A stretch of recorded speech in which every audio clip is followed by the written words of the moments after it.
All right, so let's dive into this treasure chest of yours. MyRecords.pdf. It's like more than just a file, right? It's practically an autobiography in vinyl. Absolutely. And the first thing that struck me, looking through this list, this isn't just a random assortment of albums. Oh, really? No way. You've got Mozart right next to Thelonious Monk, the Beatles sharing shelf space with Bill Cosby. Okay, yeah, that is quite a range. It really is. It's like you've got your own musical museum here. It is. It spans what, like decades, all these different genres.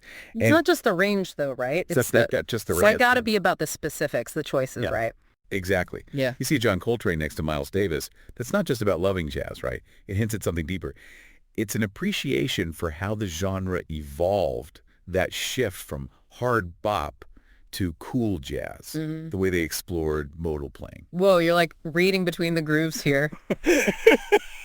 Trying to.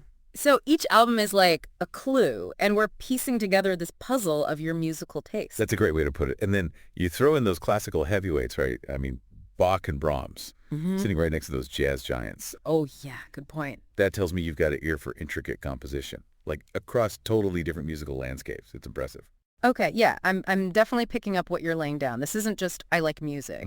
This is you appreciate the finer points, the nuances. And speaking of appreciating the finer points, we can't gloss over the classic rock here. I mean, you've got the cornerstone bands, right? The Beatles, the Rolling Stones. But then you've got Pink Floyd sitting right there alongside them. And that's where things get really interesting because you've got the blues-influenced rock of the Rolling Stones, but Pink Floyd, they take us on a totally different trip, man. Psychedelic explorations, those long, extended compositions, it's all about sonic texture with them. So we can say you appreciate a bit of sonic adventure. You're not afraid to venture out beyond the familiar. Yeah. And just see where the music leads you. Exactly. And that openness to exploration, that seems to be a recurring theme, just looking through this whole collection. Okay, so we've got, jazz evolution, classical depth, rock and roll adventurism. Where do we even go from here? Well, we've only just scratched the surface, my friend. Remember those multiple copies of certain albums we spotted? Oh, yeah. That's a whole other chapter in the story of your musical journey. Multiple copies, huh? That's dedication. Like finding someone with 3 copies of the same book, you just got to revisit that world. Right. It shows a real connection, not just to the artist, but to those particular albums. Exactly. Like take Teaser and the Firecat, for instance. Cat Stevens, yeah. Full of introspective lyrics, beautiful melodies. Did those themes, that searching, did that resonate with you? And it's not always about, deep reflection. You've also got Peter Frampton's I'm in You in here more than once. Oh, for sure. That's an album best known for its live energy, that talkbox guitar solo. So maybe these albums were the soundtrack to some epic parties. Maybe. Or road trips, late night listening sessions. Right. Those albums become tied to memories, experiences, emotions. Absolutely. And then we find In-A-Gadda-Da-Vida. Whoa, yeah. Iron Butterfly. Yeah. That 17-minute track. It's a journey to have this one multiple times. Mm-hmm. It tells me you weren't just listening to it, you were getting lost in it. You had to share that experience. Maybe you made copies for your friends so they could get lost in it too. Exactly. And then, just when we think we've got a handle on your taste, we hit something really interesting. Oh, you mean like a certain 7-inch single labeled Missing 7? That's the one. Talk about a musical mystery. What's the story there? A rare pressing, a forgotten gem, a personal recording even. The mystery is part of the fun. Totally. Huh. And it doesn't stop there. We've got a handful of unknown artist entries scattered throughout this whole list. It's like you've got a few nameless legends in your collection. It really is. Yeah. It tells me you're curious, you're willing to take a chance on the unfamiliar.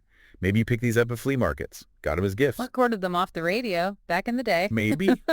Each one, a potential hidden gem, just waiting to be rediscovered. Yeah. Every record collection has its secrets, right? It's untold stories. For sure. And speaking of stories, we can't forget the comedic side of this collection. Oh, right, the laughter section. Lenny Bruce, Yeah. Bill Cosby.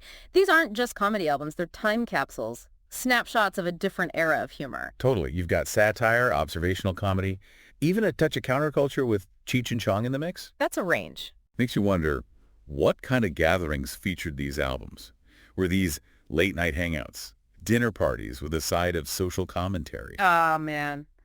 I'm picturing you, a group of friends, the record player spinning, Laughter fills the room as these comedic legends do their thing. It really paints a picture, doesn't it? Someone who appreciates humor that makes you think, humor that pushes boundaries, and reflects the times. But it's also important to acknowledge the artists in here who, well, they might not be household names, Right. but they clearly hold a special place in your collection. You're talking about those, what we called them before, those hidden gems. Exactly. They might not be mainstream, but they struck a chord with you. Dory Previn, for example. Oh, yeah. She's fantastic. Her songwriting, so personal. She tackles heartbreak, mental illness, resilience, and she does it with this raw honesty that's haunting, inspiring. Like listening to someone's diary, set to music. Ah. And then there's John Fahey, a guitarist's guitarist, really. Oh, yeah. Hard to define his music, really. A little bit blues, a little bit folk. But then there's this experimental edge, too. He creates these soundscapes that are just, they're captivating. Definitely. And then the Zagreb Temperitza Orchestra. Talk about a change of pace. Right. Tucked in there between John Fahey and Miles Davis. Says a lot about your taste. Like, you've curated this sonic journey around the world, hopping from continent to continent, genre to genre. It speaks to a real sense of adventure. It does. Yeah. And that's what makes this so fascinating. It's not just about the individual albums, right? Yeah. It's the connections between them. Yeah. The threads that come together to tell the story of how you experience music. It's true. Each album, like a chapter. And all together, they make up this incredible musical memoir. They really do. And, flipping through the pages, one thing's for sure, you don't just listen to music, you experience it. 100%. You're curating moods, atmospheres, entire worlds even. It's true. That record player, it's like a time machine.